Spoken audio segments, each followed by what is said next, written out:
Hello. आज हम गबन उपन्यास की समीक्षा करेंगे इन तत्वों के आधार पर।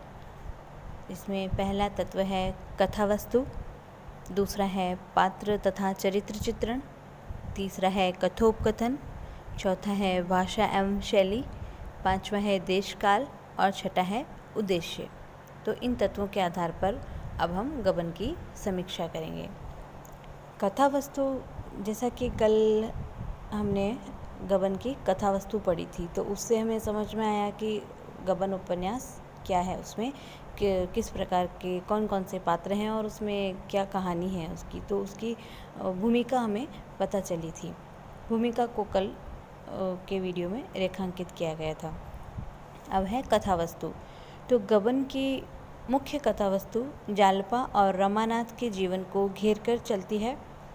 जालपा की आभूषण प्रियता और रमेश के मिथ्या अभिमान तथा आत्म प्रशंसा से कथा का आरंभ होता है। पुलिस के माया महल में उसका विकास होता है। जालपा की त्याग भावना देख करके रमानाथ आंखें खोलता है। यहाँ कहानी का अंत होता है। और रतनबाई और इंदुभूषण की कथा, देवी दीन और जग्गो की कथा तथा जोहरा की कथा गबन की अप्रासंगिक कथाएं हैं। ये कथा वस्तु के प्रवाह में बाधक न होकर के उसके विकास में सहायक बन पड़ी है। तो ये तो है कथा वस्तु, तो उस पे ये खरी उतरती है इन तत्वों के आधार पर। अब है पात्र और चरित्र चित्रण। तो गबन के जो पुरुष पात्र हैं उनमें है रामनाथ, देवी दीन, रमेश बाबू, दीनदयाल, इंदुभूषण, मणिभूषण आदि। इंदुभूषण मणिभूषण कौन है? ये इंदुभूषण जो है वकील साहब है और इनका भतीजा है मणिभूषण। स्त्री पात्रों में जालपा, रतन, जग्गो, जोहरा, रामेश्वरी, ज्ञानेश्वरी आदि हैं। तो इस प्रकार गबन में प्रेमचंद जी के अन्य उपन्यासों की अपेक्षा पात्रों की संख्या कम है, इसलिए पात्रों का व्यक्तित्व पूर्ण रूप से उभर कर आया है। पात्रों का उत्थान पतन एक क्रम से श्रृंखलाबद्ध है और पात्रों के अंतर्द्वंद का चित्रण सजीव बन पड़ा है। गबन के पात्र वर्ग के प्रतिनिधि होते हुए भी व्यक्तिगत विशेषताओं से युक्त है। रमानाथ मध्यम वर्ग का प्रतिनिधि है और दिखावा, मिथ्याभिमान, घूसखोरी आदि उसकी व्यक्तिगत विशेषताएं हैं। तो देवी दीन निम्न वर्ग का प्रतिनिधि है। उसकी विशेषताएं हैं आलस्य, परोपकार, देश प्रेम आदि। प्रेमचंद जी ने अन्य उपन्यासों की भांति गबन में भी पुरुष पात्रों की अपेक्षा स्त्री पात्रों के चरित्र चित्रण में अद्भुत कौशल दिखाया है। उन्होंने नारी पात्रों को पुरुष पात्रों की प्रेरक शक्ति ठहराई है। जालपा, रतन और जग्गो स्वयं कष्ट झेल करके क्रमशः रमा, इंदुभूषण और देवीदीन के जीवन को आलोकमय बनाती है।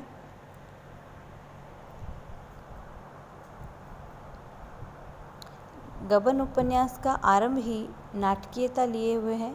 जैसे लड़की माँ से बोली, अम्मा ये हार लूँगी। माँ ने विसाती से पूछा, बाबा ये हार कितने का है?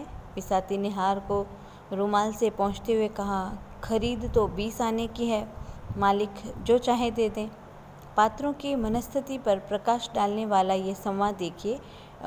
माता कहती है, मैं लेकर क्या करूँगी बेटी, मेरे पहनने ओढ़ने के दिन निकल गए। कौन लाया है बेटा, क्या दाम है इनके? तो रमा, एक सराफ दिखाने आया है, अभी दाम आम नहीं पूछे मगर ऊंचे दाम होंगे। लेना है या नहीं, दाम पूछकर क्या करता? लेना तो है नहीं, दाम पूछकर क्या करता? जालपा, लेना ही नहीं था तो यहाँ क्यों लाए हो? यहाँ संवाद माता, रमा और जालपा इन तीनों के चरित्र पर प्रकाश डालता है। गबन में कथोपकथन पात्रानुकूल है। जैसे कहार कहता है कि तो का 4 हाथ मोड़ कर लई, कामे से तो गया रहीन बाबू, मेम साहब के 3 रुपया लेने का भेजीव रहा। जालपा कौन मैम साहब। तो गबन के कथोपकथन में केवल 3 लंबे हो गए हैं। इंदुभूषण का यूरोपीय संस्कार का वर्णन। फिर हम देखते हैं भाषा तथा शैली। तो प्रेमचंद जी की भाषा साहित्यिक व परिमार्जित है। उर्दू शब्दों के प्रयोग से भाषा में स्वाभाविकता आ गई है। सुगठित वाक्य रचना के कारण भाषा की रमणीयता बढ़ गई है। भाषा गंगा प्रवाह की तरह सुंदर बन पड़ी है। एक उदाहरण देखते हैं। रमा के परिचितों में एक रमेश बाबू म्यूनिसिपल बोर्ड में हेड क्लर्क थे। उम्र तो 40 के ऊपर थी, पर वे बड़े रसिक, शतरंज खेलने बैठ जाते तो सबरा कर देते, दफ्तर भी भूल जाते। प्रेमचंद जी की भाषा प्रांजल है, शैली सुंदर, सरस और मनोवैज्ञानिक है। यही नहीं, जालपा और रमानाथ जैसे मध्यम वर्ग के लोगों की भाषा न संस्कृत शब्दों से बोझिल हुई और न उर्दू शब्दों से। मुहावरों और कहावतों के प्रयोग से भाषा सरस, स्वाभाविक और सुरुचिपूर्ण बन पड़ी है। जैसे कुछ उदाहरण देखते हैं। तुम तो जले पर नमक छिड़कती हो, बुरा मालूम होता है तो आओ 1000 निकाल दे दो। वस्त्राभूषण कोई मिठाई तो नहीं जिसका स्वाद एकांत में लिया जा सके। और तीसरा है, वह तुम अपना कंगन दे दो तो क्या कहना, मूसलो ढोल बजाऊं।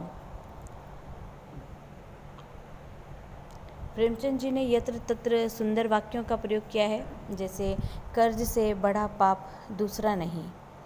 इसी प्रकार दूसरा है कि अपनी चादर देखकर ही पांव फैलाना चाहिए।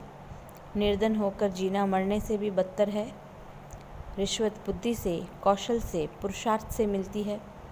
प्रेमचंद जी के शब्द चित्र भी बहुत सजीव बन पड़े हैं। देखिए, रुदन में कितना उल्लास, कितनी शांति, कितना बल है। उस मीठी वेदना का आनंद उन्हीं से पूछो जिन्होंने ये सौभाग्य प्राप्त किया है।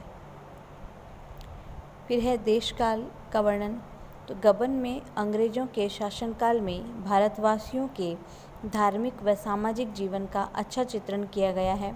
भारतीय सभ्यता और समाज पर पाश्चात्य सभ्यता के प्रभाव के कारण भारत में मध्यम वर्ग का जन्म हुआ। यह वर्ग अंग्रेजी पढ़े हुए बाबू लोगों का था। यह वर्ग बुद्धिजीवी वर्ग था। आर्थिक अभावों के कारण इस वर्ग पर दिखावे का रंग चढ़ गया था। गबन का रमानाथ मध्यम वर्ग का प्रतिनिधि है। उसमें सम्मान की भावना कूट कूट कर भरी हुई थी। जिस समय गबन की रचना की गई थी उस समय स्वदेशी आंदोलन जोर पर था। प्रेमचंद जी ने इसका गबन में सुंदर चित्रण किया है। जैसे, जिस देश में रहते हैं, जिसका अन्न जल खाते हैं, उसके लिए इतना भी न करें तो जीने को धिक्कार है। 2 जवान बेटे इसी स्वदेशी की भेंट, स्वदेशी यानी यहाँ स्वदेशी के लिए कहा गया है, स्वदेशी की भेंट कर चुका हूँ। ऐसे ऐसे पट्टे थे, तुमसे क्या कहूँ। दोनों विदेशी कपड़े की दुकान पर तैनात थे। क्या मजाल थी कोई ग्राहक दुकान पर आ जाए। धन्य है वे वीर युवक जिन्होंने जननी जन्मभूमि भारत के लिए हंसते हंसते अपने बहुमूल्य प्राणों का उत्सर्ग कर दिया। और फिर वह देश धन्य है जिसने ऐसे पुत्र रत्नों को जन्म दिया। इस प्रकार जो तत्कालीन स्थिति है उसका वर्णन उपन्यास के कई स्थानों में मिलता है। जैसे, अंग्रेजी शासन काल में भारत के अधिकांश अफसर रिश्वत को हराम समझते हैं। दूसरा, उस समय सिनेमाघर अवश्य थे लेकिन लोगों की अभिरुचि नाटकों पर भी थी। पौराणिक नाटकों के लोग अधिक प्रबंध करते थे। वैश्याएँ बैग खटके अपना व्यापार चलाती थी। वे अपनी लंबी जाल फैलाकर पुरुषों को अपने वश में कर लेती थी। पुलिस भी उनसे बचकर सुरक्षित नहीं रहती। इस कुप्रथा की रोकथाम उस समय बिल्कुल नहीं हुई थी। और भारत में नारी के हृदय में, या जो भारतीय नारी है उसके हृदय में आभूषणों के प्रति जितना प्रेम है उतना प्रेम अन्य देश की नारियों में नहीं दिखाई देता। नारियों के आभूषण प्रेम से उत्पन्न होने वाली समस्याओं का चित्रण करना ही गबन उपन्यास का प्रमुख उद्देश्य है। तो प्रेमचंद ने आभूषण प्रेम के बारे में इस प्रकार लिखा है कि जालपा को गहनों से जितना प्रेम था उतना कदाचित संसार की कोई और किसी वस्तु से नहीं था। और उसमें आश्चर्य की कौन सी बात थी? इस आभूषण मंडित संसार में पली हुई जालपा का यह आभूषण प्रेम स्वाभाविक ही था। फिर इसका अंतिम बिंदु हम देखते हैं, उद्देश्य। तो गबन का मुख्य उद्देश्य भारतीय महिला के आभूषण प्रेम से उत्पन्न होने वाले भीषण परिणामों को दिखाना रहा है और साथ ही इसमें रिश्वतखोरी, वेश्या समस्या आदि पर भी लेखक ने पाठकों की दृष्टि आकर्षित की है। तो इस प्रकार उपन्यास के तत्वों के आधार पर समीक्षा करने से हम देखते हैं कि गबन उपन्यास कला का एक सुंदर नमूना है।